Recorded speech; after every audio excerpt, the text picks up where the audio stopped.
The rain fell hard on the streets of downtown Seattle. It was a cold evening in late November. Maya pulled her thin jacket closer to her body, but it did not help much. The jacket had holes in it. Water was already soaking through to her skin. She sat on the wet sidewalk outside a fancy restaurant. The restaurant had big glass windows. Through those windows, Maya could see people eating expensive food. They were laughing and talking. They looked warm and happy.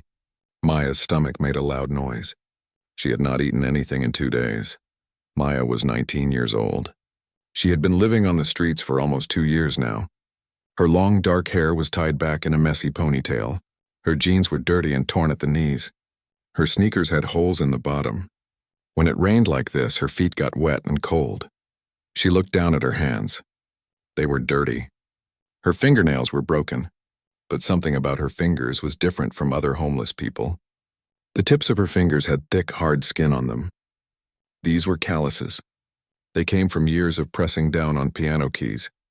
Maya tried not to think about pianos anymore. Thinking about her old life only made her sad.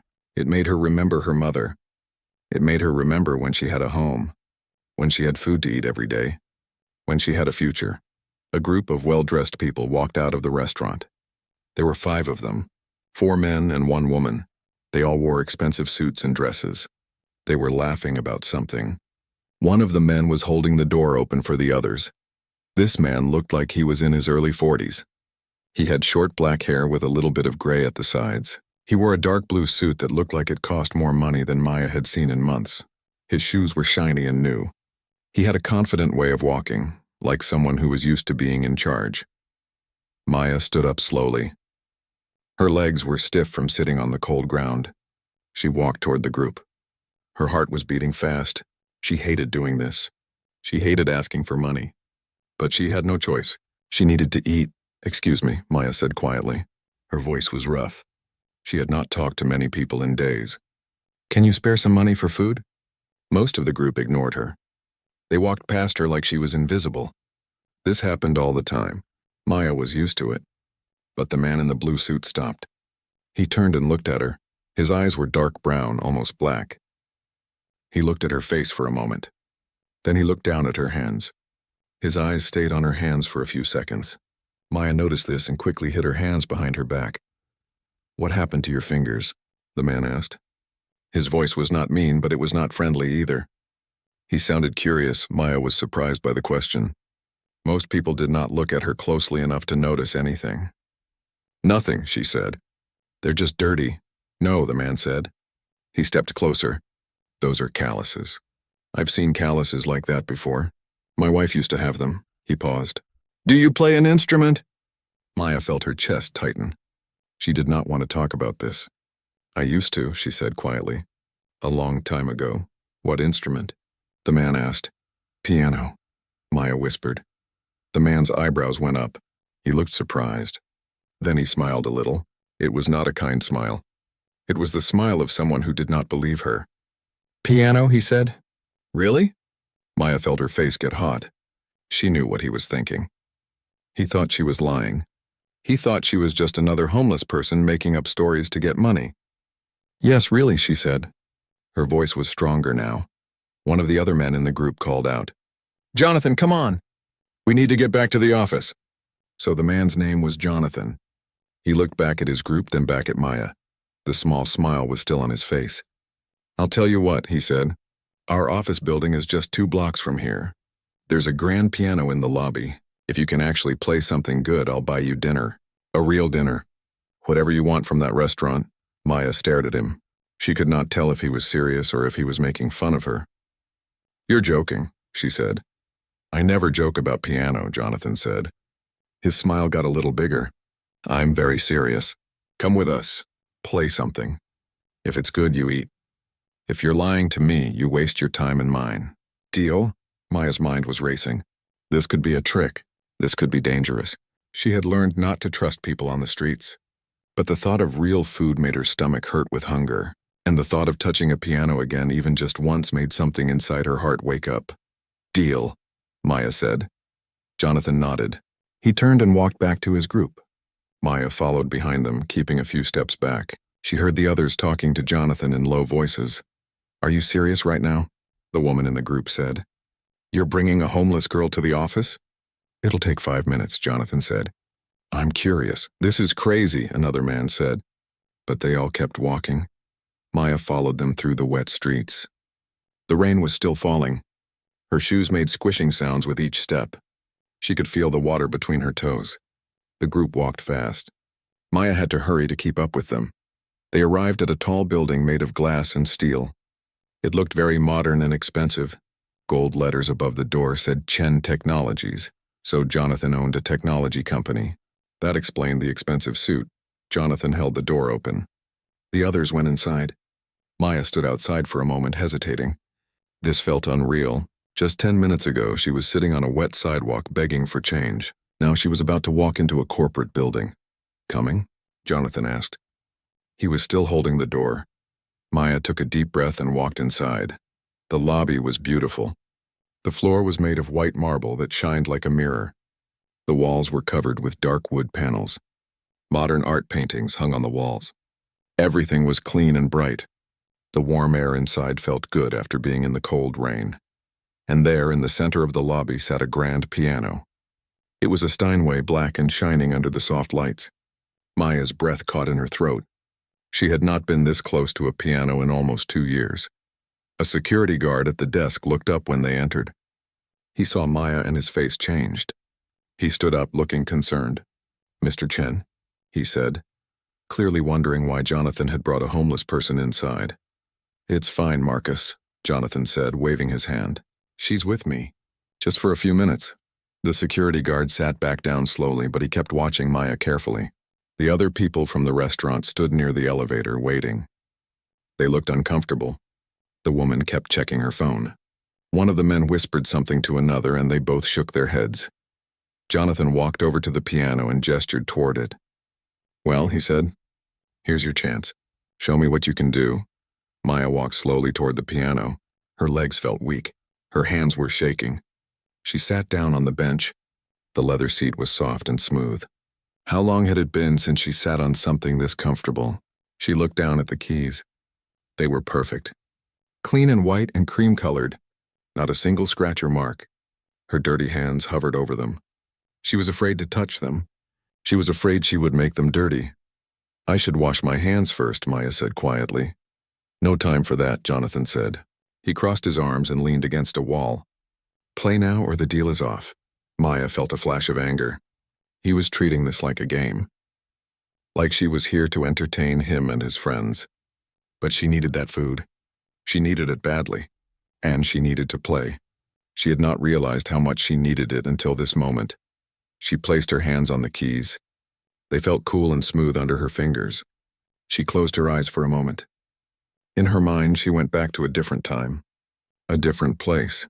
She was 14 years old, sitting in a practice room at Juilliard.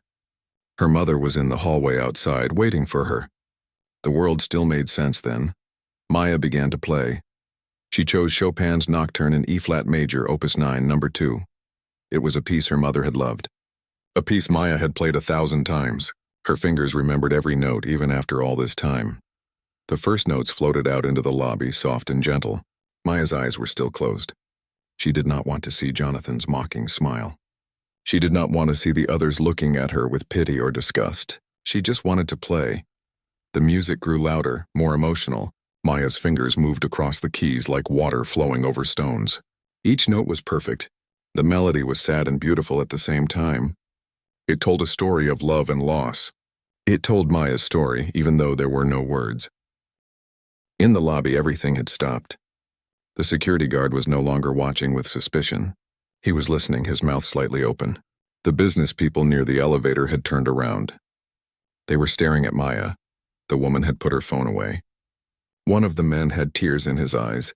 An employee who was walking through the lobby stopped in his tracks. He stood frozen, listening. Another employee came out of the elevator and paused, drawn by the music. Then another person came.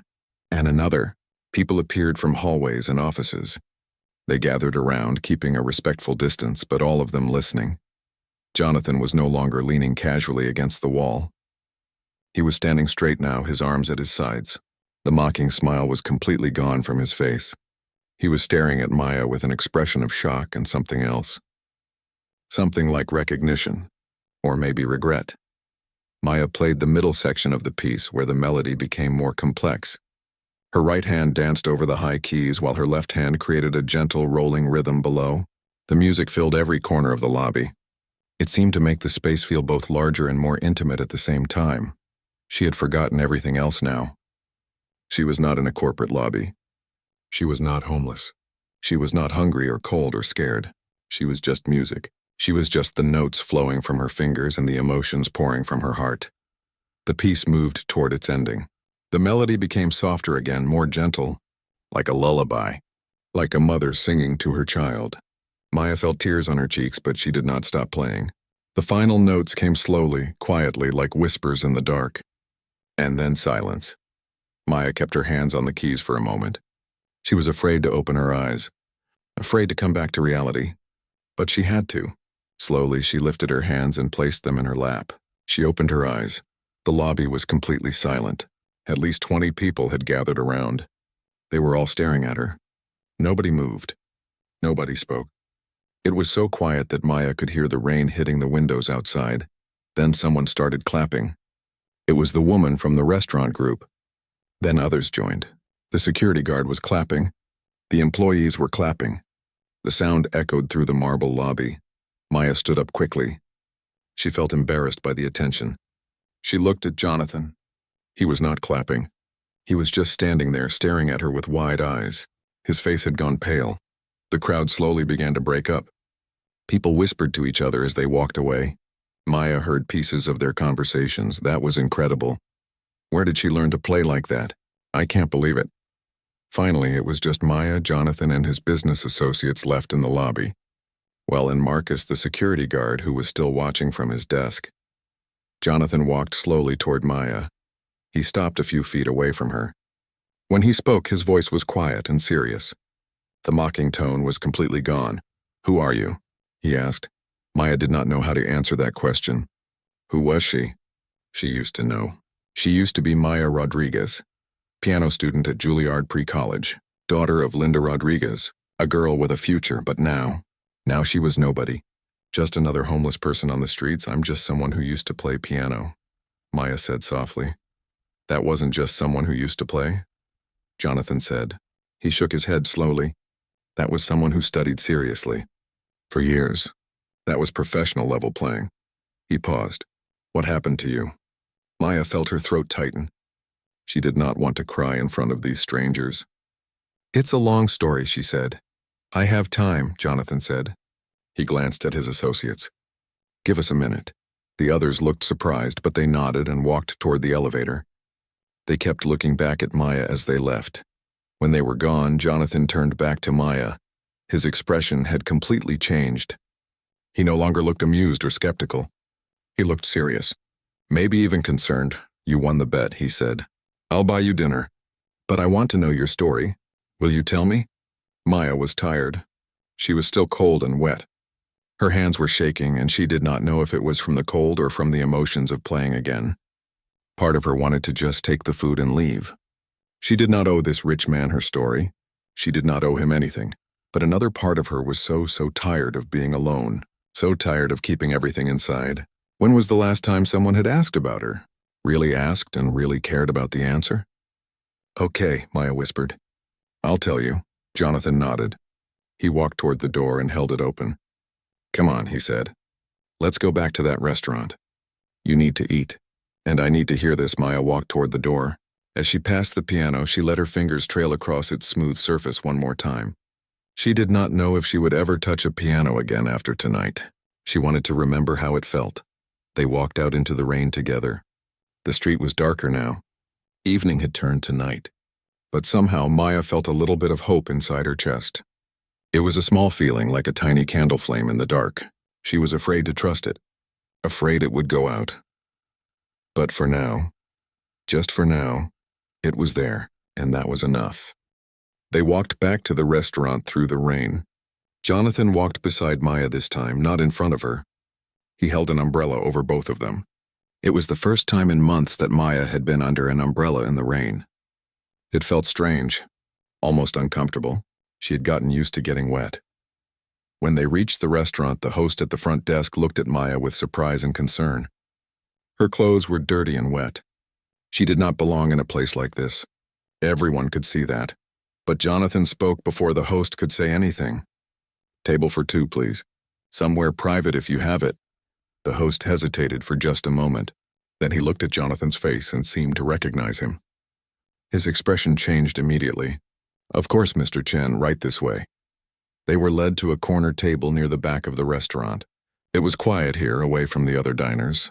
The table had a white cloth on it. There were fancy folded napkins and 3 forks at each place. Maya did not know which fork to use for what. She had been to nice restaurants before, but that felt like a lifetime ago. She sat down carefully, afraid she would break something. Everything looked so delicate and expensive. The chair was comfortable. Too comfortable. Maya sat very still, trying not to get the chair dirty with her wet clothes. A waiter came to their table. He did not look at Maya.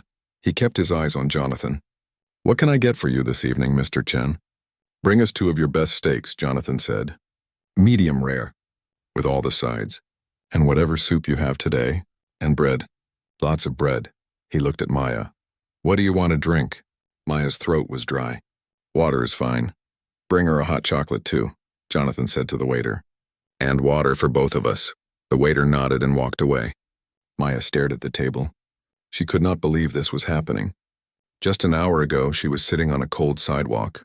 Now she was in a warm restaurant with food coming. "Real food, steak, so," Jonathan said, leaning back in his chair. "Tell me who you are." "Your real story." Maya took a deep breath. Where should she start? "My name is Maya Rodriguez," she said quietly. "I'm 19 years old. I've been homeless for almost 2 years. "That's what you are now," Jonathan said. "I want to know who you were before. Someone who plays Chopin like that doesn't come from nowhere." Maya looked up at him. He was watching her carefully. His eyes were not unkind, but they were intense, like he was trying to figure out a puzzle. The waiter came back with their drinks. He placed a mug of hot chocolate in front of Maya. Steam rose from it. It smelled like heaven. Maya wrapped her cold hands around the warm mug. The heat felt good against her skin. "I grew up in Queens, New York," Maya began. "My mother was a music teacher. She taught piano lessons from our apartment. I don't remember a time when there wasn't music in our home." She took a small sip of the hot chocolate. It was sweet and warm and perfect. She had to force herself not to drink it all at once. "My mother started teaching me piano when I was 4 years old," Maya continued. "She said I had a gift. By the time I was 7, I was playing pieces that teenagers played. By the time I was 10, I was playing in competitions." Jonathan nodded slowly, listening. He had not touched his water. He was completely focused on her story. "When I was 12, my mother took me to audition for Juilliard Pre-College," Maya said. The memory made her chest hurt. "It's a program for talented young musicians. On Saturdays, you take classes and lessons there. It's very hard to get in." "Did you get in?" Jonathan asked, though his tone suggested he already knew the answer. "Yes," Maya said. "I got a scholarship. Full scholarship because my mother couldn't afford the tuition. For the next 5 years, every Saturday I would take the subway from Queens to Manhattan. I would spend all day at Juilliard, taking lessons, practicing, studying music theory. The waiter brought bread to their table. It was warm and came with butter. Maya's hand shook as she reached for a piece. She forced herself to take small bites, to eat slowly. Her stomach wanted her to stuff the whole piece in her mouth, but she knew that would make her sick. She had not eaten in so long. "Those were the best years of my life," Maya said softly. "I had friends who loved music as much as I did. I had teachers who believed in me. I had a future planned out. After high school, I was going to apply to Juilliard for college. My teachers said I had a good chance of getting in, maybe even another scholarship." "What happened?" Jonathan asked gently. Maya was quiet for a moment. This was the hard part, the part she did not like to think about. "My mother got sick," she finally said. "Cancer. Lung cancer, even though she never smoked a day in her life. It happened so fast." She took another sip of hot chocolate, but now it tasted bitter. Everything tasted bitter when she thought about her mother's illness. "I was 17, Maya said. "It was my senior year of high school.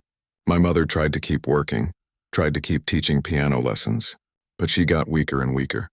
The medical bills piled up. We had insurance, but it didn't cover everything. It never covers everything. Jonathan's expression had changed. He looked sad now. "I'm sorry," he said. Maya shrugged, trying to act like it did not hurt to talk about it. But it did. It hurt so much. "She died 3 weeks before my high school graduation," Maya said.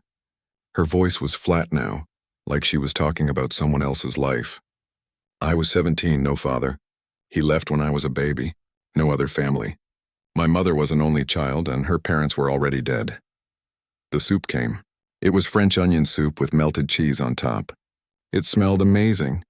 Maya picked up her spoon and ate slowly. Each bite was warm and rich and delicious. She had dreamed about food like this. "What did you do?" Jonathan asked. "I stayed in our apartment for a while," Maya said between bites of soup. "I used the little bit of money my mother had saved. I graduated high school. I even got accepted to Juilliard for college. But there was no money for tuition. The scholarship I got wasn't enough. It covered tuition but not housing or food or books, and I couldn't keep our apartment. The rent was too high." She finished her soup and set down the spoon. Her stomach already felt better. The warmth was spreading through her body. "I tried to find work," Maya continued, "but I was 18 with no job experience. Nobody wanted to hire me. The money ran out. I lost the apartment. For a while I stayed in shelters. Then I moved to Seattle. I thought maybe a new city would give me a fresh start. But it was the same story here. No job, no home. Just streets." Jonathan was quiet for a long moment. He seemed to be thinking about something. Finally, he spoke. "My parents came to America from Taiwan when I was 3 years old," he said. "They worked 3 jobs between them. My father worked in a restaurant kitchen. My mother cleaned houses. We lived in a tiny apartment with 2 other families." Maya looked at him with surprise. She had not expected him to share his own story. "They did all that so I could have opportunities," Jonathan continued. "So I could go to a good school, get a good education, make something of myself." He paused. "I built my company from nothing. I know what it's like to start with less than nothing. But I had something you didn't have. I had people supporting me. I had a safety net. The main course arrived. 2 large steaks with roasted vegetables, mashed potatoes, and salad." Maya stared at her plate. It was more food than she had seen in weeks, maybe months. "Eat," Jonathan said, "please. Don't let it get cold." Maya cut into the steak. It was cooked perfectly. The first bite melted in her mouth. She had to stop herself from crying. Food had never tasted this good. Or maybe she had just forgotten what real food tasted like. They ate in silence for a while. Maya focused on her food, trying to eat at a normal pace. Jonathan ate slowly too, watching her from time to time. "Can I ask you something?" Jonathan finally said. Maya nodded, her mouth full of mashed potatoes. "Why didn't you go to a social services office? There are programs for young people in your situation, foster care even at 17, housing assistance, food stamps. Why live on the streets?" Maya swallowed her food. This was a question people always asked when they found out her story. They always thought there must be an easy solution she had missed. "I tried," Maya said. "I went to social services in New York. They said I was too old for foster care. I was already 17, almost 18. They put me on waiting lists for housing assistance. Do you know how long those waiting lists are? Years. They gave me information about shelters. I stayed in shelters for months." She took a drink of water. "But shelters aren't safe. People steal your stuff while you sleep. Some people are dangerous, and you can't stay in most shelters during the day. They kick you out in the morning and you can't come back until night. So where do you go all day? You walk around. You try to find somewhere warm.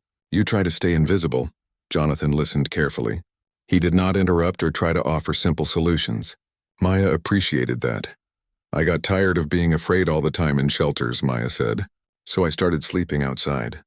In parks, under bridges, and doorways. It sounds crazy, but sometimes the streets felt safer than the shelters. At least outside I could run if I needed to. I could control my own space." She looked down at her plate. Most of the food was gone.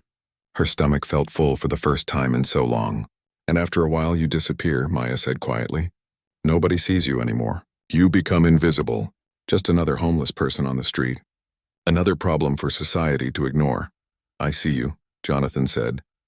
Maya looked up at him. His expression was serious and sad at the same time. "I see you," he repeated. "And I'm sorry I laughed at you earlier. I'm sorry I made that stupid bet. You deserved better than that." Maya did not know what to say. People usually did not apologize to her. People usually did not see her as a person who deserved apologies. You have a gift, Jonathan continued. A real gift. The way you played that piano tonight, that was extraordinary. That kind of talent shouldn't be wasted. Shouldn't be forgotten. Talent doesn't matter if you're starving, Maya said bitterly. Talent doesn't pay rent? No, Jonathan agreed. But maybe it can. Maybe there's a way. Maya felt her guard go up. She had learned to be suspicious of people who said they wanted to help. Usually they wanted something in return. What do you mean? Jonathan leaned forward. I have a daughter, he said. Emma. She's 10 years old. Her mother, my wife, died 3 years ago. Car accident. I'm sorry, Maya said softly. Jonathan nodded. Thank you. Emma has been taking piano lessons since she was 5. Her mother started teaching her.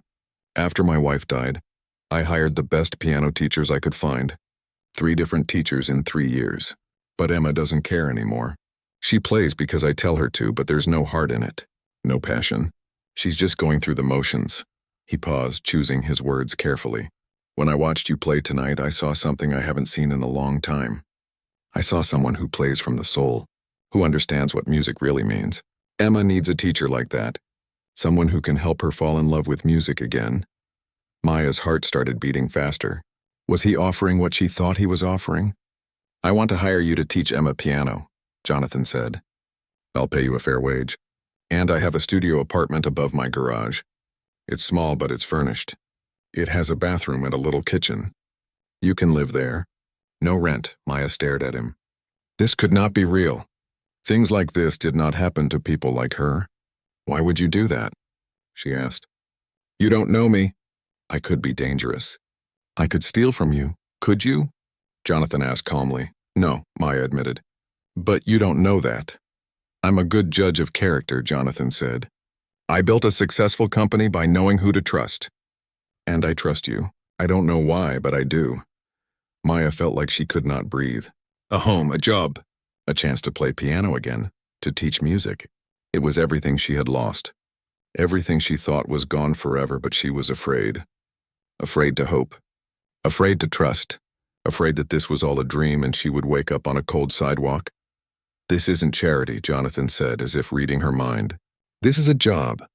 I need a piano teacher for my daughter. You need work and housing. It's a fair exchange. You'll earn everything I give you.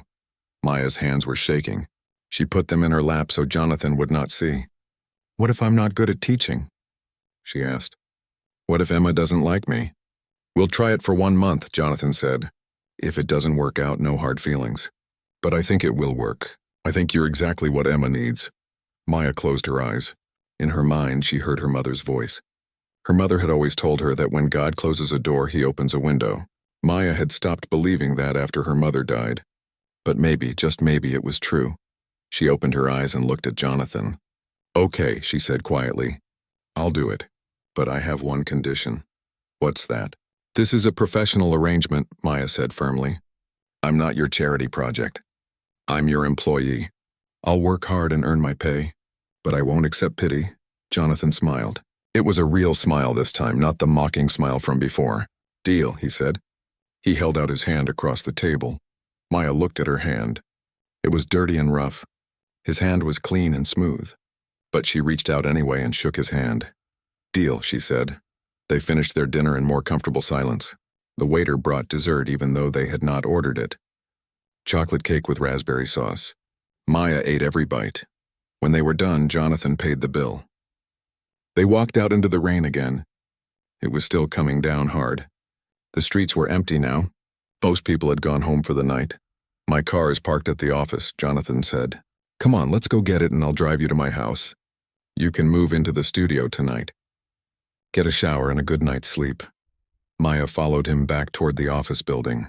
With each step, she felt like she was walking into a different life, leaving the old Maya behind on those cold streets. She did not know if this would work out. She did not know if she could do this job. She did not know if Jonathan's daughter would like her or if this arrangement would last. But for the first time in 2 years, Maya had hope. Real hope. Not the tiny candle flame from before, but something bigger. Something brighter. And tonight that was enough. Jonathan's car was a black luxury sedan.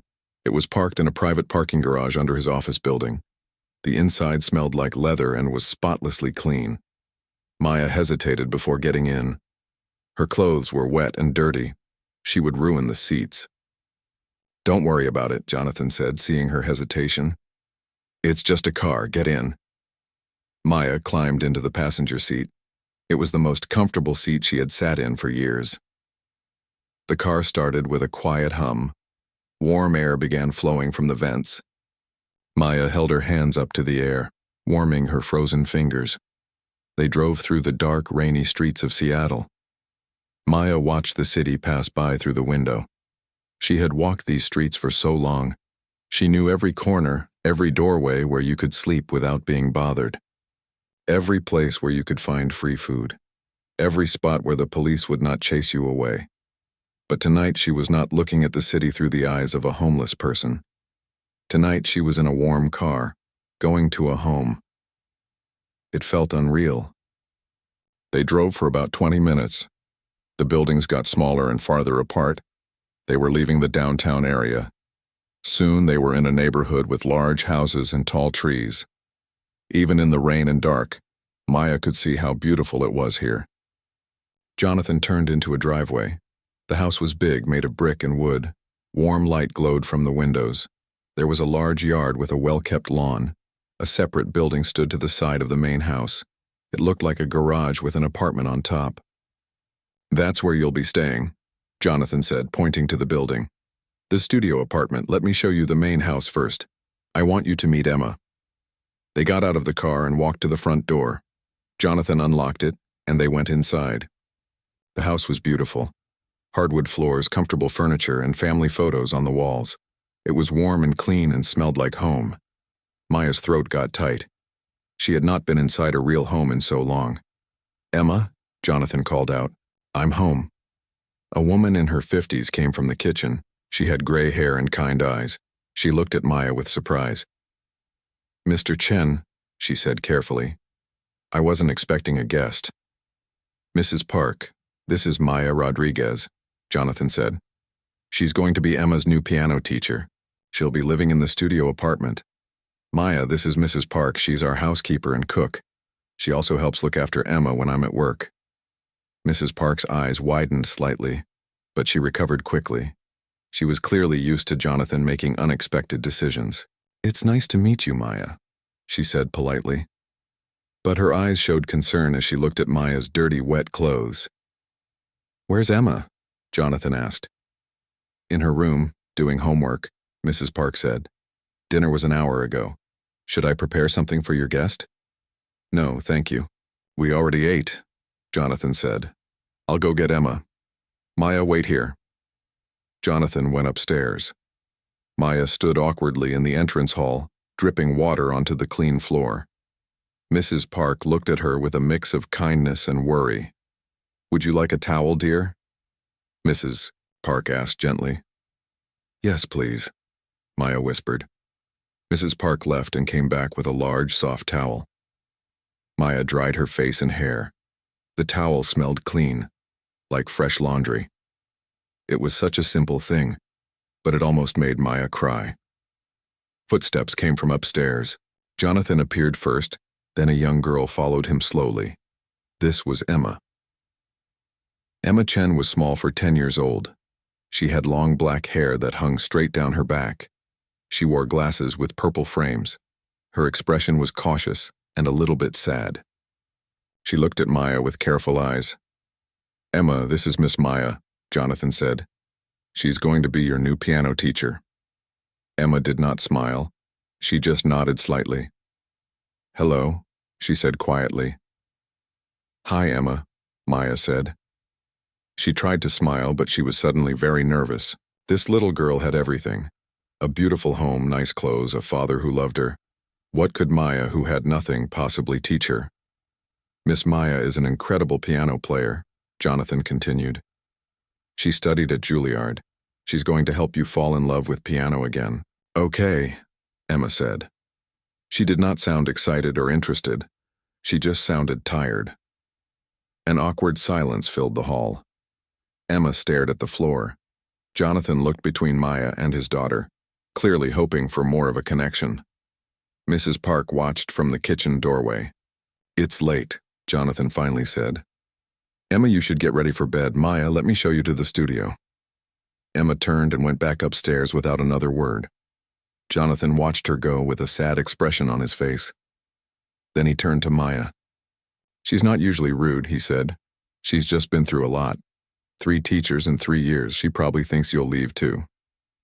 "I understand," Maya said softly. They went back outside into the rain. Jonathan led Maya to the garage building. They climbed the stairs on the outside to reach the apartment above. Jonathan unlocked the door and turned on the light. The studio apartment was small but perfect. There was a bed with clean white sheets, a small kitchen area with a stove, sink, and refrigerator, a table with 2 chairs. A door led to a tiny bathroom. The walls were painted a soft cream color. Everything was clean and simple. Maya stood in the doorway, unable to move. She could not believe this was real. "The bathroom has towels and soap," Jonathan said. "Mrs. Park stocked the kitchen with basic groceries this afternoon while we were at dinner. I called her from the restaurant. There's bread, eggs, milk, coffee, some fruit. Tomorrow we can get you whatever else you need." Maya still could not speak. She was afraid if she tried to talk, she would start crying. Jonathan walked to a dresser against the wall and opened the top drawer. "My wife's old clothes are in here. You're about the same size she was. Please, use whatever you need until we can get you your own clothes." Now Maya did start crying. She could not help it. Tears ran down her cheeks. She covered her face with her hands. "Hey," Jonathan said gently. "It's okay. You're safe now." "Why are you doing this?" Maya asked through her tears. "Why are you being so kind to me?" Jonathan was quiet for a moment. "I told you about my parents," he said. "How they came to America with nothing. How they worked so hard to give me opportunities. Someone helped us once when I was young. A teacher who saw I was smart and helped me get into a good college. She wrote my recommendation letters. She even helped pay for my first year of tuition." He paused, looking out the small window at the rain. "I asked her once why she did that for me. Why she cared. She said that's what people with more should do for people with less. Pass on the kindness, I've never forgotten that." Maya wiped her eyes. "I'll pay you back," she said. "Somehow. Someday." "You'll pay it forward," Jonathan said. "That's how it works. Help my daughter. And someday when you can, help someone else who needs it." He walked to the door. "Get some rest. Tomorrow morning, come to the main house around 9. I'll introduce you to Emma properly and we can talk about the lesson schedule, okay?" Maya nodded, not trusting herself to speak. "Good night, Maya," Jonathan said. Then he left, closing the door softly behind him. Maya stood in the middle of the studio apartment looking around. It was really hers. At least for now. At least for 1 month. She walked slowly to the bed and sat down. The mattress was soft. The sheets were clean. There was a pillow with a pillowcase that smelled like lavender. She stood up and walked to the bathroom. The shower had hot water. There were towels, shampoo, soap, even a new toothbrush still in its package. Maya turned on the shower and waited for it to get hot. She took off her dirty, wet clothes and stepped under the water. The heat felt incredible against her skin. She stood there for a long time, just letting the water pour over her. 2 years of dirt and shame and suffering seemed to wash away down the drain. She shambled her hair 3 times. She scrubbed her skin until it was red. She wanted to wash away every memory of the streets. Every cold night, every hungry day, every moment of fear and loneliness. Finally, she got out and dried herself with a soft towel. She looked at herself in the mirror. She looked so different clean. Her face was thinner than it used to be. There were dark circles under her eyes. But she was still herself. Still Maya. She went to the dresser and opened the drawer. Inside were women's clothes, neatly folded. Shirts, pants, sweaters. Maya found a pair of pajamas, soft and warm. She put them on. They fit perfectly. She went to the kitchen and opened the refrigerator. Light spilled out. Inside was food. Real food. Eggs, milk, cheese, fruit, vegetables. She grabbed an apple and bit into it. It was crisp and sweet. She ate it slowly, savoring every bite. When she finished, she went back to the bed. She pulled back the covers and climbed in. The sheets were cool and smooth against her skin. The pillow was soft under her head. The blanket was warm and heavy. Maya lay there in the darkness, listening to the rain on the roof. She was warm. She was clean. She was safe. Her stomach was full. She had a bed to sleep in. For the first time in 2 years, Maya cried tears of relief instead of despair. She cried for everything she had lost. She cried for everything she had survived. And she cried because maybe, just maybe, she was going to be okay. She fell asleep quickly and slept deeply, without fear, for the first time in so long. When Maya woke up the next morning, she was confused for a moment. Where was she? Then she remembered. The studio apartment, Jonathan, Emma, the piano. It was all real. Sunlight was streaming through the window. The rain had stopped. Maya sat up and looked around. In the daylight, the apartment looked even better. Clean and bright and safe. She got up and made coffee in the small kitchen. She found bread and made toast. She sat at the little table and ate breakfast slowly, still not quite believing this was her life now. At 9 o'clock, she left the studio and walked to the main house. Her heart was beating fast. Today she would meet Emma properly. Today she would start her new job. What if she failed? What if Emma did not like her? What if she could not do this? She knocked on the front door. Mrs. Park answered. The housekeeper's expression was warmer today. Good morning, Maya, she said. Come in. Mr. Chen is waiting for you in the living room. Maya followed her inside. Jonathan was sitting on a couch, drinking coffee and reading something on his tablet. He looked up and smiled when he saw Maya. Good morning. Did you sleep well? Better than I have in years, Maya said honestly. Good, Jonathan said. He stood up. Emma is in the piano room. I had it set up a few years ago. It's just off the living room. Let me show you. They walked through the living room to a set of French doors. Jonathan opened them to reveal a beautiful room with large windows, hardwood floors, and in the center a beautiful upright piano. Emma sat at the piano, her back straight, her hands positioned on the keys. She was playing scales up and down, mechanical and perfect. There was no emotion in it, no joy. She was just doing what she was told to do. Maya's heart broke a little. She knew that feeling. The feeling of doing something you once loved because you have to, not because you want to. Emma finished her scales and turned around. She saw Maya and her expression became guarded again. Hello, she said politely. Hi, Emma, Maya said. She walked into the room slowly, not wanting to invade the girl's space too quickly. Emma, I need to go to the office for a few hours, Jonathan said. I'll be back this afternoon. You and Miss Maya can get to know each other. Maybe have your first lesson. Emma nodded. Jonathan squeezed his daughter's shoulder gently, then left the room. Maya heard the front door close a minute later. Then there was silence. Maya and Emma looked at each other. The girl's eyes were dark and sad. She was waiting for Maya to tell her what to do. Waiting for another adult to give her instructions and expect perfection. But Maya did not do that. Instead, she walked over to the piano bench and sat down next to Emma. Not too close, but close enough. Can I tell you a secret? Maya asked quietly. Emma looked surprised. Okay, she said. I haven't played piano in almost 2 years, Maya said.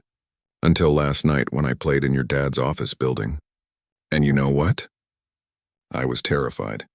My hands were shaking. I thought I would mess up and embarrass myself. Emma was listening now, really listening. But you played perfectly, she said. My dad told me. He said you were amazing. I played well because I wasn't playing for anyone else, Maya said. I was playing for me. I was playing because I needed to. Because music was the only way I could say what I was feeling. She looked at Emma carefully. When you play, who are you playing for? Emma was quiet for a long moment. My dad, she finally said. He wants me to be good at piano. Like my mom was. Do you want to be good at piano? Maya asked. Emma's eyes filled with tears. I don't know, she whispered. I used to love it. My mom taught me. We would play together. She made it fun. But after she died, it just hurt to play. It reminded me of her. And all my teachers just wanted me to practice scales and play perfectly. They didn't understand. I understand, Maya said softly. I lost my mom too. Every time I played piano after she died, I thought about her. Sometimes it hurt so much I couldn't breathe. Emma looked up at Maya with wide eyes. Really? Really, Maya said. But you know what I learned? Music isn't just about playing notes perfectly. Music is about feelings. Happy feelings, sad feelings, angry feelings. All of them. When we play music, we're telling a story without words. She gestured to the piano. Your mom didn't teach you piano so you could play perfect scales. She taught you so you could express yourself, so you could take all those feelings inside you and let them out through the music. Emma was crying now, silent tears running down her cheeks. I miss her so much, she said. I know, Maya said. I miss my mom too. And that's okay. It's okay to be sad. It's okay to miss her. The other teachers got mad when I cried during lessons, Emma said. I won't get mad, Maya promised. Crying is just another way of expressing feelings. Just like music is. Emma wiped her tears with the back of her hand. Will you teach me to play like you did last night? To play with feelings? Maya smiled. It was the first real smile she had smiled in so long. Yes, she said. That's exactly what I'll teach you. But first I need to know something. What makes you happy? Emma thought about it.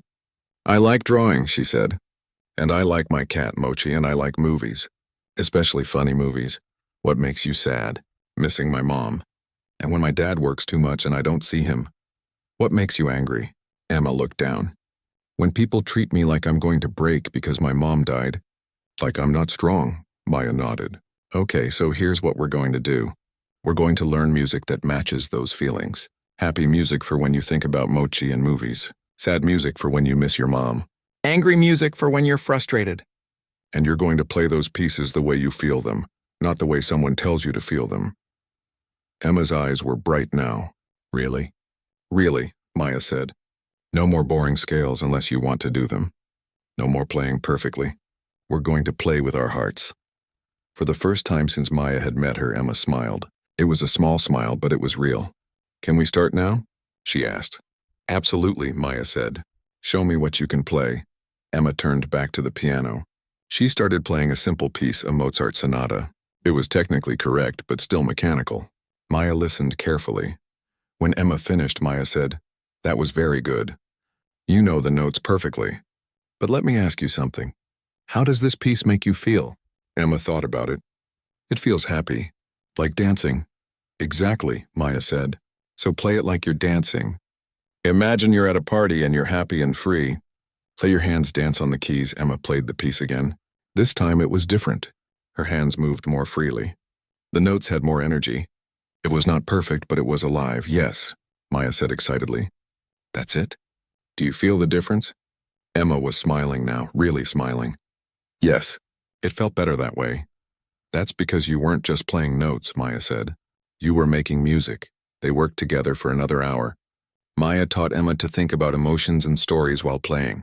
She taught her to use the pedals to create different sounds and feelings. She taught her that making a small mistake was okay if the emotion was right. Emma absorbed everything like a sponge. She asked questions. She tried things. She even laughed a few times when she played a silly piece Maya showed her. When Jonathan came home that afternoon, he stopped outside the piano room door. He could hear music coming from inside. But it was different from any music he had heard Emma play before. It was full of life and joy. He opened the door quietly and looked inside. Emma was at the piano, playing with a huge smile on her face. Maya sat beside her, clapping and encouraging her. Emma hit a wrong note, and instead of stopping, she laughed and kept going. Jonathan felt his throat get tight. His daughter was happy, really happy. For the first time since her mother died, she was truly engaged in something. Maya looked up and saw him in the doorway. Emma turned around too. Dad, she said excitedly. Listen to this. She played a short, cheerful piece, her hands bouncing on the keys. That was beautiful, sweetheart, Jonathan said. His voice was thick with emotion. Miss Maya taught me to play with feelings instead of just playing notes, Emma said. She's the best teacher ever. Maya blushed. We just had a good first lesson, she said modestly. After Emma ran off to play with her cat, Jonathan pulled Maya aside. Thank you, he said quietly. I haven't seen her this happy in years. She just needed someone to understand her, Maya said. She's a wonderful kid. She is, Jonathan agreed. And you're a wonderful teacher. He paused. I think this is going to work out perfectly, Maya smiled. For the first time in a very long time, she believed him. Maybe this would work out. Maybe she really had found her way home. 3 weeks passed quickly. Maya fell into a routine that felt both strange and wonderful. Every morning she woke up in her studio apartment. She made breakfast in her small kitchen. Then she went to the main house to teach Emma piano. The lessons were going better than anyone had expected. Emma practiced every day without being asked. She was learning new pieces and playing with real emotion. The mechanical, lifeless playing was gone. Now when Emma played, you could hear the story in the music, but it was not just about piano anymore. Maya and Emma had become friends. After piano lessons, they would sit in the kitchen and talk while Mrs. Park made lunch. Emma told Maya about school, about her friends, about the book she was reading. Maya told Emma stories about New York, about Juilliard, about the music world. Emma asked questions about Maya's time on the streets, and Maya answered them honestly, but carefully. She did not want to scare the young girl, but she also did not want to lie. Emma listened with wide, serious eyes and said things like, "That must have been so scary, and I'm glad you're here now." Jonathan noticed the change in his daughter. Emma laughed more. She talked more at dinner. She seemed lighter, like a weight had been lifted from her shoulders. He often came home from work early just to listen to Emma's lessons. He would stand outside the piano room listening to the music and to Maya's patient, encouraging voice. One evening, Jonathan knocked on the door of Maya's studio apartment. She opened it, surprised to see him there. Usually they only talked in the main house. "Is everything okay?" Maya asked, worried that something was wrong. "Everything is fine," Jonathan said with a smile. "Better than fine, actually." "Can I come in for a minute?" "Of course," Maya said, stepping aside to let him in. Jonathan walked into the small apartment and looked around. Maya had made it her own. There were books stacked on the table, all of them about music and piano. A few pieces of sheet music were spread across the bed where she had been studying them. Fresh flowers sat in a jar on the windowsill. "I wanted to thank you," Jonathan said, turning to face her. "Emma is like a different child. She's happy again. I had almost forgotten what her real laugh sounded like. You've given that back to her, back to us." Maya felt her cheeks get warm. "I'm just doing my job," she said. "No," Jonathan said. "You're doing much more than that. You're helping my daughter heal. That's worth more than I can ever repay you for." He reached into his jacket pocket and pulled out an envelope. "This is your first month's salary," he said, handing it to her. "Plus a bonus because you've exceeded every expectation." Maya took the envelope with shaking hands. She had not held money like this in so long. Real money from a real job. "Thank you," she whispered. "There's something else I want to talk to you about," Jonathan said. "The 1-month trial period is ending. I'd like you to stay permanently, as Emma's piano teacher and as her mentor. Whatever title you're comfortable with. I'll increase your salary and we can draw up a proper contract." Maya's heart jumped. Permanent. That meant this was not going to end. She had a home, a job, a future. "Yes," she said immediately. "Yes, I want to stay." "Good," Jonathan said with a genuine smile. "I was hoping you'd say that. Emma would have been devastated if you left." After Jonathan left, Maya sat on her bed and opened the envelope. Inside was a check. More money than she had seen in 2 years. More money than she had ever earned in her life. She stared at it, hardly believing it was real. She thought about all the things she could do with this money. She could buy new clothes. She could get her own phone. She could start saving for the future. Maybe eventually she could go back to school, finish her education. All the things that had seemed impossible just a month ago were suddenly possible again. That night, Maya slept peacefully, dreaming of music and second chances. The next morning, Maya was working with Emma on a difficult piece by Debussy. Emma was struggling with a complicated passage. Her hands kept tripping over the notes. "I can't do it," Emma said, frustrated. "It's too hard." "You can do it," Maya said calmly. "But you're thinking too much. Your fingers know what to do. Trust them. Close your eyes and feel the music instead of thinking about the notes." Emma closed her eyes and tried again. This time her hands moved more smoothly. She made it through the passage without any major mistakes. When she finished, she opened her eyes with excitement. "I did it." "See?" Maya said. Your body remembers. You've practiced it enough. Now you just need to let it flow naturally. They were so focused on the music that neither of them heard the doorbell ring.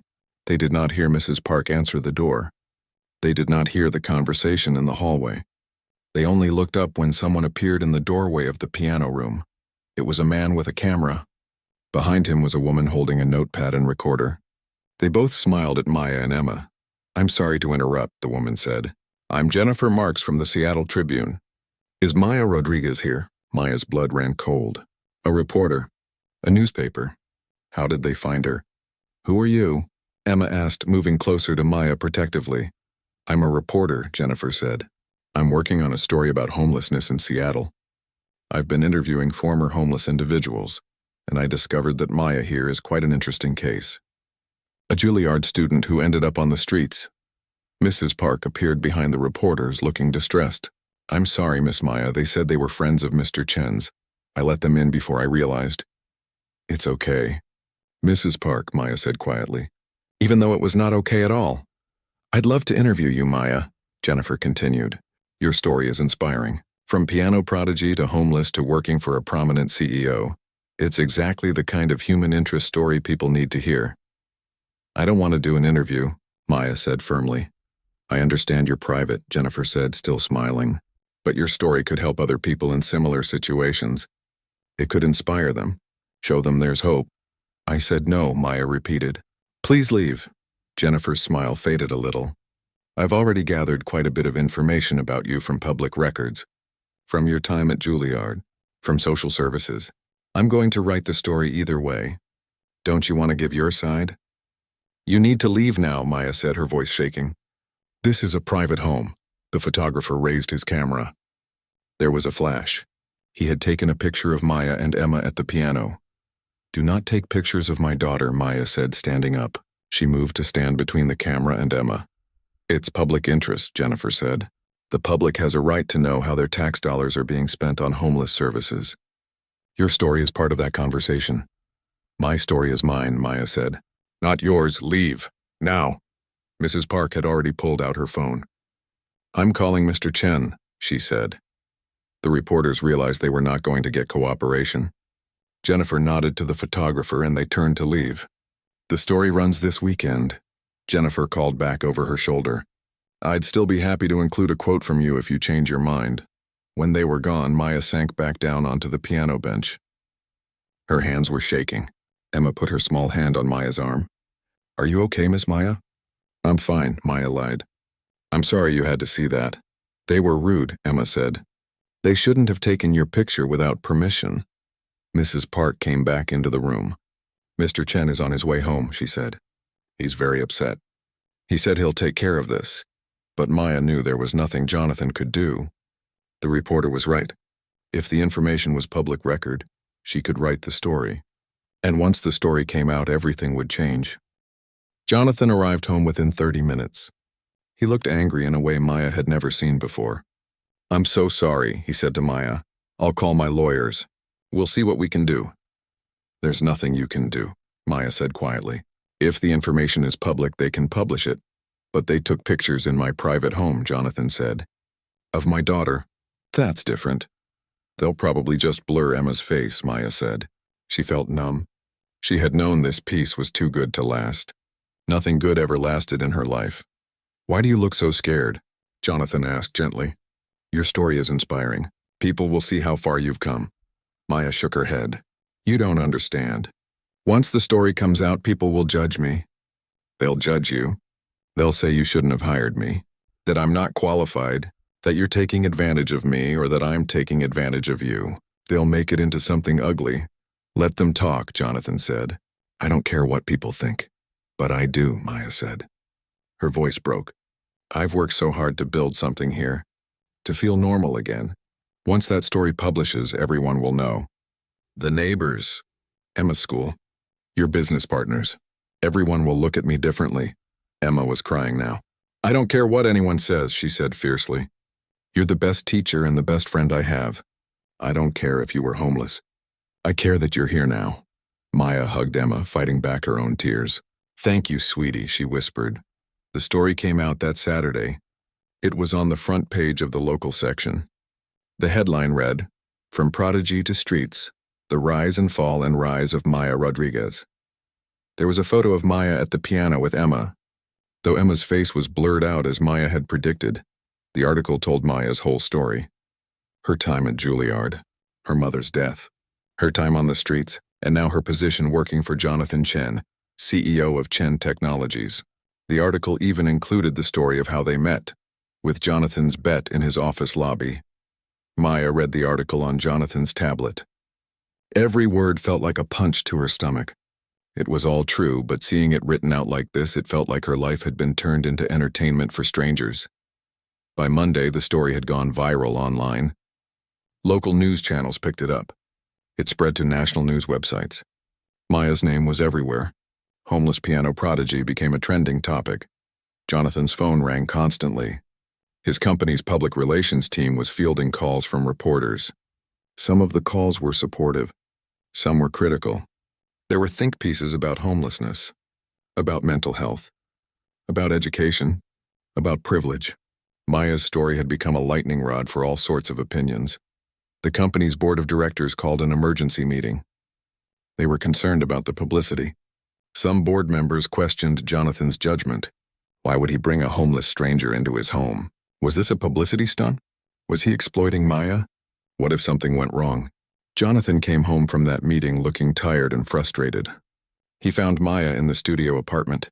She was packing her few belongings into her old backpack. "What are you doing?" Jonathan asked, though he already knew the answer. "I'm leaving," Maya said without looking at him. "I'm causing too many problems for you." "For Emma, I should go." "No," Jonathan said firmly. "Absolutely not." "Your board is questioning you," Maya said. "People online are saying terrible things. Your competitors are using this to attack you. I'm ruining everything." "You're not ruining anything," Jonathan said. He walked over and gently took the backpack from her hands. "Sit down, please." Maya sat on the bed. She looked defeated. "Listen to me," Jonathan said, sitting beside her. "I made a choice to help you. I made a choice to hire you, and I would make the same choice again in a heartbeat. Do you know why?" Maya shook her head, not trusting herself to speak. "Because you've given my daughter something I couldn't give her," Jonathan said. "Hope, joy, a connection with someone who understands loss. You've helped her heal. That's worth more than any board meeting or angry opinion piece." "But your reputation," Maya started to say. "My reputation?" Jonathan interrupted. "I built this company from nothing. I've faced criticism before. I've faced doubters.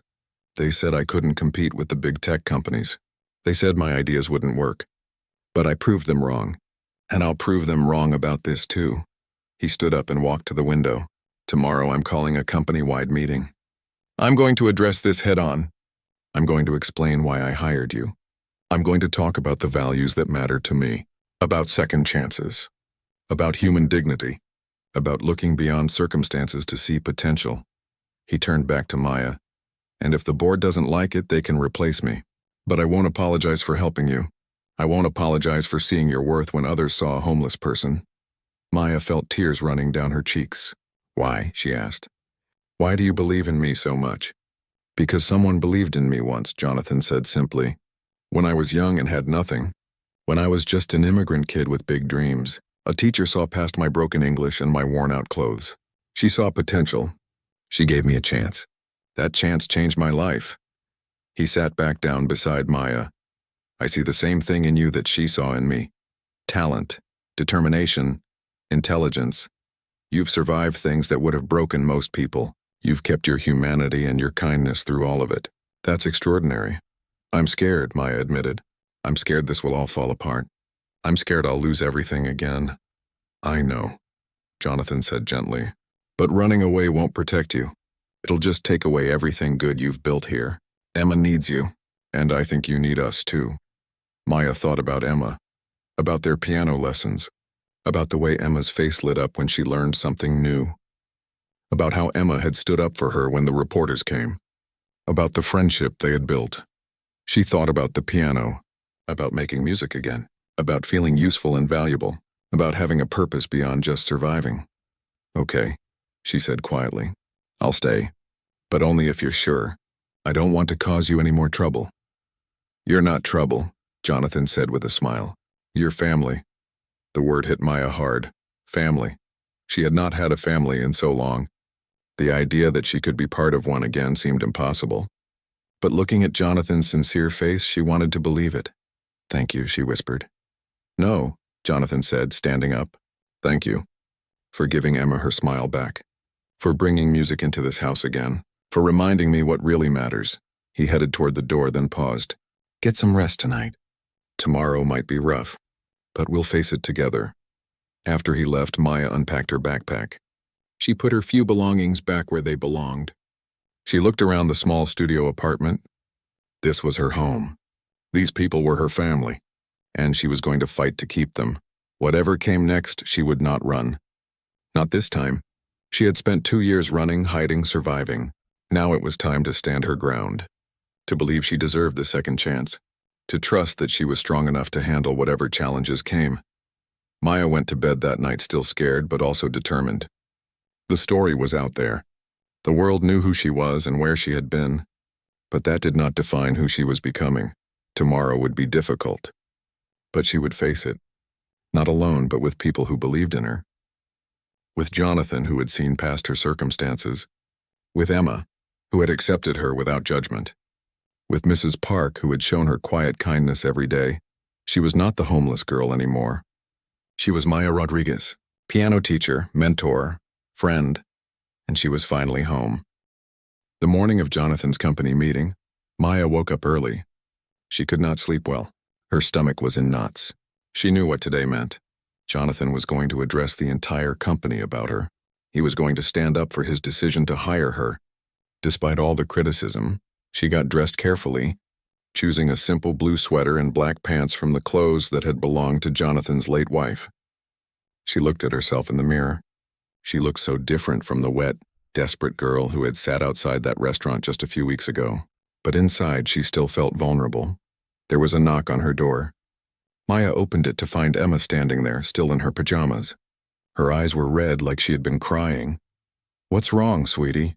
Maya asked, kneeling down to Emma's level. "I heard some girls at school talking yesterday," Emma said, her voice small. "They said mean things about you, about how you were homeless. They said their parents said you shouldn't be teaching me." Maya's heart sank. She had known this would happen. Children heard their parents talk. They repeated what they heard. "I'm sorry you had to hear that," Maya said gently. "I don't care what they say," Emma said fiercely, tears running down her cheeks. "You're the best thing that's happened to me since Mom died. I don't want you to leave." "I'm not leaving," Maya promised, pulling Emma into a hug. "I'm staying right here. Promise?" Emma whispered against Maya's shoulder. "I promise," Maya said, and she meant it. No matter what happened today, she was not going to abandon this little girl. They walked to the main house together, hand in hand. Mrs. Park was in the kitchen making breakfast. She smiled when she saw them. "Good morning, girls," she said warmly. Over the past weeks, Mrs. Park had become more comfortable with Maya. She had stopped treating her like a stranger and started treating her like part of the family. "Mr. Chen already left for the office," Mrs. Park said. "He has that big meeting at 10. He asked if you would watch it. He's having it live streamed so you can see." Maya nodded. She was not sure she wanted to watch, but she felt like she owed it to Jonathan to be there, even if only virtually. At 10 o'clock, Maya and Emma sat in the living room with Mrs. Park. They opened the company's website on the television.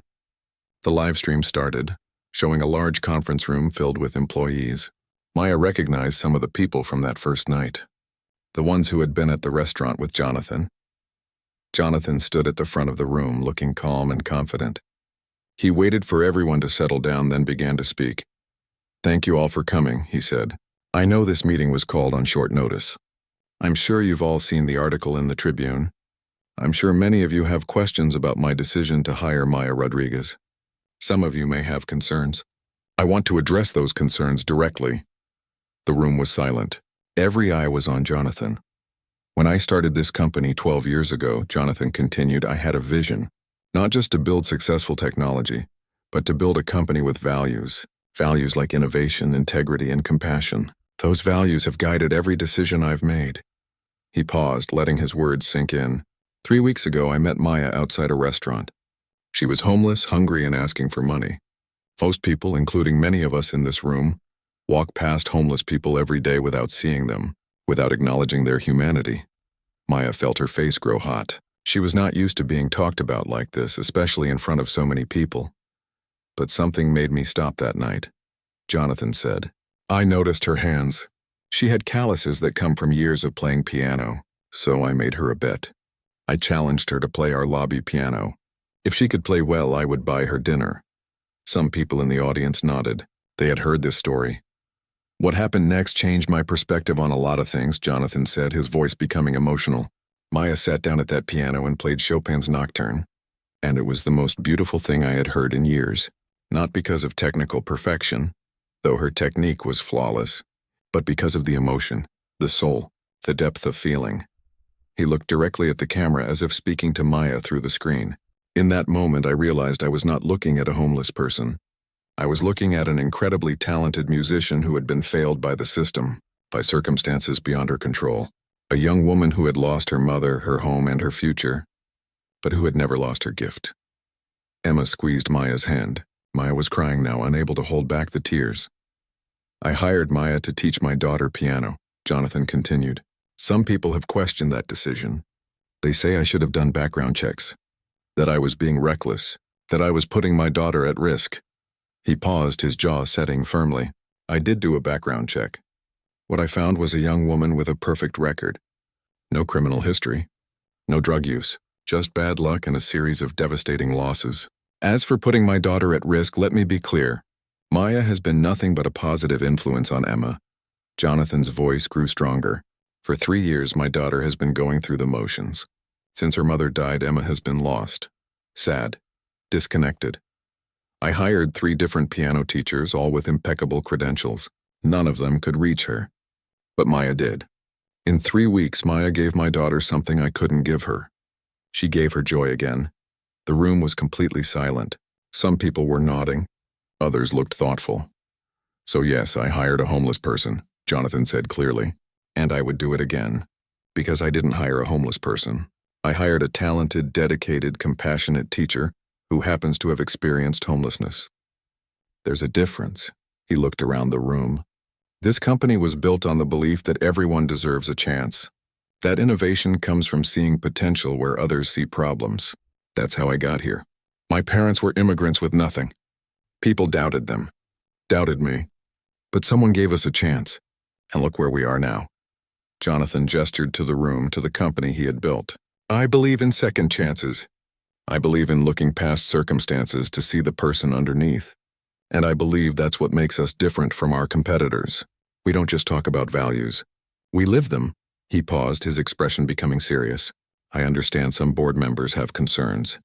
I understand some of you may disagree with my decision, but I'm asking you to trust me. To trust that I know what I'm doing. And to trust that helping someone in need is never the wrong choice. Jonathan took a deep breath. There's one more thing I want to announce. Some of you know that my wife, before she passed away, was passionate about music education. She believed every child should have access to quality music instruction, regardless of their family's income. Maya leaned forward, wondering where this was going. In her memory and inspired by Maya's story, I'm establishing the Sarah Chen Foundation for Arts Education, Jonathan said.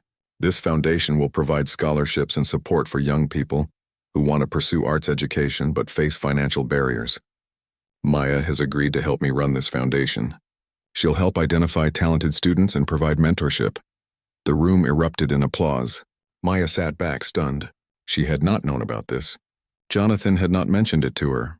This is our chance to make a real difference, Jonathan said over the applause. To help people like Maya. To make sure talent isn't wasted because of circumstances. That's the kind of company I want to build. That's the kind of people I want to work with. He looked directly at the camera again. So to anyone who doubts my decision to hire Maya, I say this.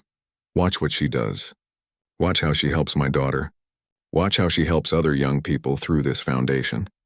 Then tell me I made the wrong choice. The meeting ended with more applause. The live stream cut off.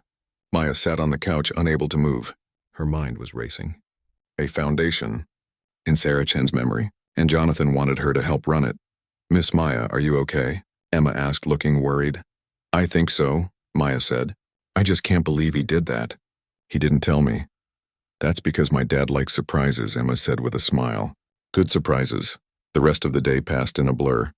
Maya's phone, which Jonathan had bought for her the week before, rang constantly. Supportive messages poured in. Some were from people she did not know, who had been touched by her story. Others were from Jonathan's employees, offering encouragement. But there were negative messages too. People who said she was taking advantage of Jonathan. People who said she was not qualified. People who said homeless people could not be trusted. Maya tried not to read those, but they still hurt. Jonathan came home that evening looking tired but satisfied. I think that went well, he said. You didn't tell me about the foundation, Maya said. I wanted it to be a surprise, Jonathan said with a smile. Do you hate the idea? No, Maya said. I love it. I'm just overwhelmed. I don't know if I'm qualified to run a foundation. You're more qualified than you think, Jonathan said. You understand what these kids will be going through. You understand the barriers they face. And you understand music. That's what matters. Over the next few weeks, things slowly settled down. The viral attention faded as news stories took its place. Jonathan's board accepted his decision, though some members remained skeptical. The foundation began to take shape, with lawyers drawing up the paperwork and Maya starting to develop programs. 3 months after Maya first played piano in Jonathan's office lobby, the Sarah Chen Foundation hosted its first event. It was a small recital featuring young musicians from low-income families. Maya had helped select the performers and had even coached a few of them. The recital was held in a community center. About 100 people attended. Emma performed too, playing a piece she had composed herself called Finding Home. She dedicated it to Maya. When Emma finished playing, the audience gave her a standing ovation. Emma took a bow, then gestured for Maya to stand up. Maya reluctantly stood, her face red. Emma ran over and hugged her in front of everyone. After the recital, people came up to Maya. Some thanked her for her work with the foundation. Others shared their own stories of struggle and recovery. One young girl, about 16, waited until most people had left before approaching Maya. Excuse me, Miss Rodriguez, the girl said nervously. Please call me Maya, Maya said with a warm smile. I'm Jasmine, the girl said. I play violin. I'm pretty good, I think. But my family can't afford lessons anymore. My dad lost his job. I saw the article about you and I thought maybe you could help me. Maya felt her heart swell. This was exactly what the foundation was for. Of course I can help you, she said. Let's exchange contact information. I'll connect you with a violin teacher through our foundation. We'll make sure you can keep playing. Jasmine's eyes filled with tears. Really, you mean it? I mean it, Maya said. I know what it's like to have your music taken away from you. I won't let that happen to you. After Jasmine left, Jonathan appeared at Maya's side. That was beautiful, he said. You're already changing lives. One person at a time, Maya said with a smile. That's how it starts, Jonathan agreed. 6 months after moving into the studio apartment, Maya stood in front of a mirror adjusting her dress. Tonight was a formal fundraiser for the foundation. She was nervous. There would be wealthy donors, prominent business people, and media. She would have to give a speech. Emma burst into the studio apartment without knocking, as she often did now. Miss Maya, you look so pretty. Maya turned and smiled at Emma. The girl had grown in the past months. She was taller, more confident, more open. The sad, closed-off child was gone. In her place was a vibrant, happy 10-year-old who loved music and life. Thank you, sweetie, Maya said. Are you ready for tonight? You're performing, remember? I'm ready, Emma said confidently. I'm not even nervous. You taught me that music is just telling a story, so tonight I'm telling my story. Mrs. Park appeared in the doorway. The car's here, she said. Mr. Chen is waiting downstairs. They all rode to the fundraiser together. It was being held at a beautiful hotel ballroom. When they arrived, Maya was struck by how different her life was now. 6 months ago, she would not have been allowed through the front door of a place like this. Now she was a guest of honor. The evening went smoothly. Maya gave her speech, talking about the importance of arts education and second chances. She shared her story, not shying away from the difficult parts. When she finished, the audience stood and applauded. Several people wiped tears from their eyes. Emma performed her composition, playing beautifully. Jonathan watched with obvious pride, not just for his daughter, but for Maya too. After Emma's performance, a slideshow played on a large screen. It showed photos of students the foundation had already helped. Jasmine, the violin player, was among them. At the end of the night, the foundation had raised over $200,000. It was more than they had hoped for. Maya stood with Jonathan, looking at the total on the display board, hardly believing it was real. "We did it," Jonathan said. "We're going to help so many kids." "You did it," Maya corrected. "You made this possible." "No," Jonathan said, turning to face her. "We did it. Together. You and me and Emma, we're a team." Emma, who had been talking to some other children, ran over and grabbed both of their hands. "Can we take a picture?" she asked. "The three of us?" They posed together, smiling. Emma in the middle, Jonathan on one side, Maya on the other. A photographer snapped the picture. Later, that photo would be framed and hung in the foundation's office. 1 year after Maya first sat on that cold sidewalk outside the restaurant, she stood in the same spot. But everything was different now. She wore a warm coat and comfortable shoes. Her hair was clean and styled. She had a home, a job, and a purpose. She was not here because she was homeless. She was here to meet Jasmine, the violin player. They were going to visit a music store to help Jasmine pick out a new violin. The foundation was buying it for her. As Maya waited, she thought about how much had changed. She thought about that night in the rain, when she had played piano for a mocking stranger. She thought about how close she had come to running away when the article came out. She thought about how scared she had been to hope, to trust, to believe things could get better. But they had gotten better, not because someone saved her, but because someone gave her a chance. Because someone saw her worth when she could not see it herself. Jasmine appeared, her face bright with excitement. "I can't believe we're buying a real violin," she said. "You've earned it," Maya said. "You've been working so hard." As they walked to the music store together, Maya thought about Jonathan's words from that first night. "You'll pay it forward," he had said. And that's what she was doing. Helping Jasmine the way Jonathan had helped her, creating a ripple of kindness that would keep spreading. That evening, Maya returned home, not to a cold sidewalk or a shelter, but to her studio apartment. Emma was waiting for her, wanting to practice a new piece. They went to the piano room and worked together, making music, making progress, making memories. Later, as Maya walked back to her studio under the stars, she paused and looked up at the sky. "Thank you, Mom," she whispered. "I made it. I'm okay now," and she was. She was more than okay. She had found her way home, not just to a physical place, but to herself, to her music, to her purpose. She had learned that sometimes the darkest moments lead to the most beautiful transformations. That sometimes all it takes is one person who sees you, really sees you. Jonathan had seen her that rainy night. He had seen past her dirty clothes and desperate circumstances. He had seen her gift, her potential, her humanity, and in doing so he had given her the chance to see it in herself again. Maya climbed the stairs to her studio apartment. Inside, she found a note taped to her door. It was from Jonathan in his neat handwriting. "Thank you for being part of our family. Thank you for giving Emma her music back. Thank you for reminding me what really matters. You didn't just play the piano that night. You played your way into our hearts. Welcome home." Maya took the note inside and placed it on her bedside table. Then she sat on her bed and picked up her phone. She had started writing again, keeping a journal of her journey. Tonight, she wrote, "1 year ago, I had nothing. No home, no hope, no future. I was just trying to survive. Today, I have everything that matters.